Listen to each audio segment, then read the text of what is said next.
everyone! Today I wanted to show you the process of a client's painting that was a big undertaking, but very rewarding to complete. I started off with the thumbnails so that the client could choose the direction of the piece. Now we'll move on to the main part. Let's get into it.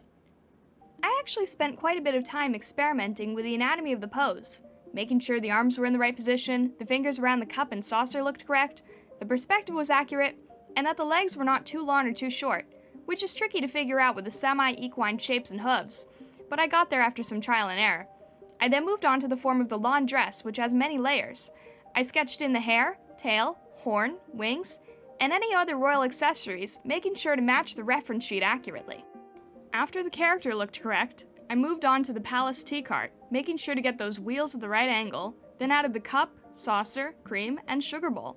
I then moved on to the rest of the palace and refined the size of the thrones as well as the dais, which is what the steps leading up to the throne is called. I actually learned that during this project. I then sketched in the various coat of arms carved into the thrones, adjusted their sizes, added the details to the large windows that will serve as our main light source, and added a torch for ambience and bounce light. Here, I'm refining a bit of the detail in the thrones because I want to emphasize the craft that goes into such prestigious-looking furniture. It helps tie the storytelling of the piece and makes the room feel more believable when the accents of the chairs better match the overall scenario of the painting. To finish off the sketch, I'm adding a bit more detail to the rest of the thrones. I want the middle throne to have the most detail to emphasize the character. Now I can start moving on to the line art. Line art has always taken a very long time for me, but I want to make sure to clean up the edges for the rest of the painting. I especially want to focus on the frills of the dress and make sure that all the lines are clear and crisp.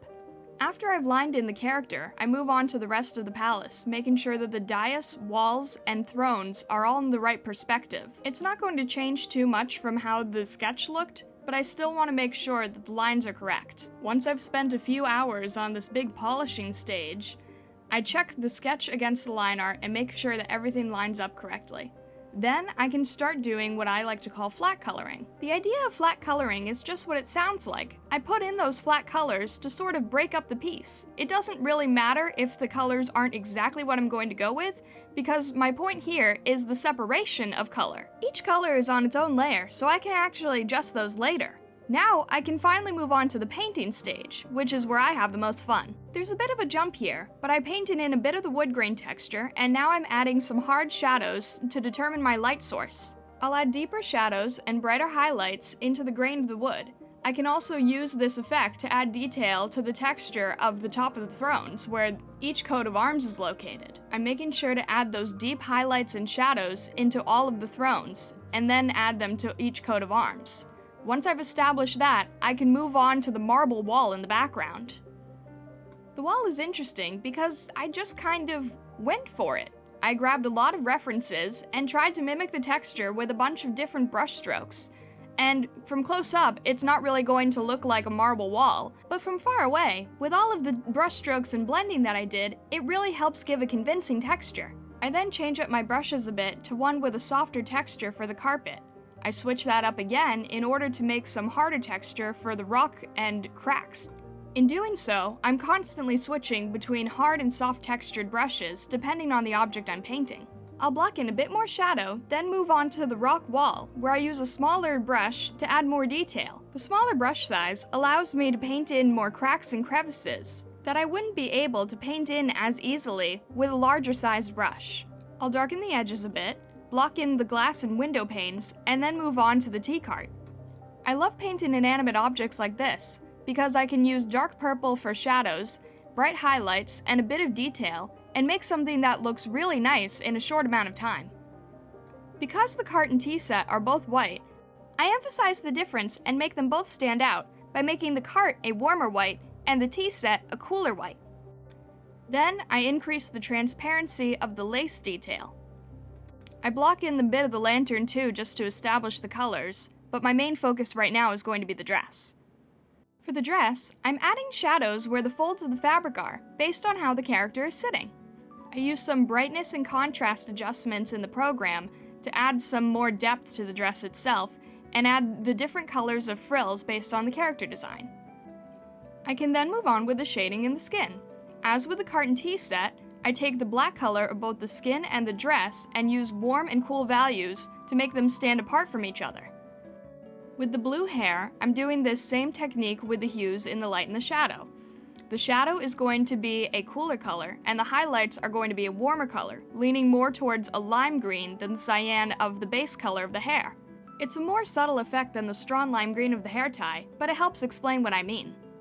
For the wings, I painted in a soft rainbow of colors and lowered the transparency of the layer to give that dragonfly effect. I'm then adding bright white highlights on the edges for the light reflection, and then changing the color mode of the layer so that it bleeds into the rainbow hue. I then start painting in the gems and jewels that the character wears, using some really bright highlights and dark faceted edges for that jewel tone effect. I then paint the eyes in, but after looking at it a few times, I ended up adjusting it so that her eyes had a lowered and calmer demeanor, which I thought was more fitting for her royal status. At this point, everything has mostly been painted in, so I can work on some really bright light coming from the windows and reflecting all over the palace. I add strong highlighted edges on nearly all the surfaces, and then add a ray effect to give some texture to the light itself. This brings the entire painting together. After taking a break and looking back at the painting, I also realized that I wanted to change the shape of the mouth of the character to make it look more like she's talking to somebody that we can't see off screen. At this point, it's really a matter of strengthening those highlights and shadows even further. I also adjusted a bit of the perspective of the lantern in the tea card at the end, just to make it a bit more accurate. At this point, I just finish off with a bit of post-processing with layer adjustments, and we're pretty much done. Thank you so much for watching, guys. By the end of this, I kind of realized I did it in the hardest way possible. In the future, I'll probably be doing some voiceovers with stories, or working with speed paints and music. Let me know in the comments what you guys would prefer hearing. If you enjoyed this speed painting and want to see more videos, make sure to subscribe to get notified when I post new ones. Thank you again, and I'll see you next time, Stargazer.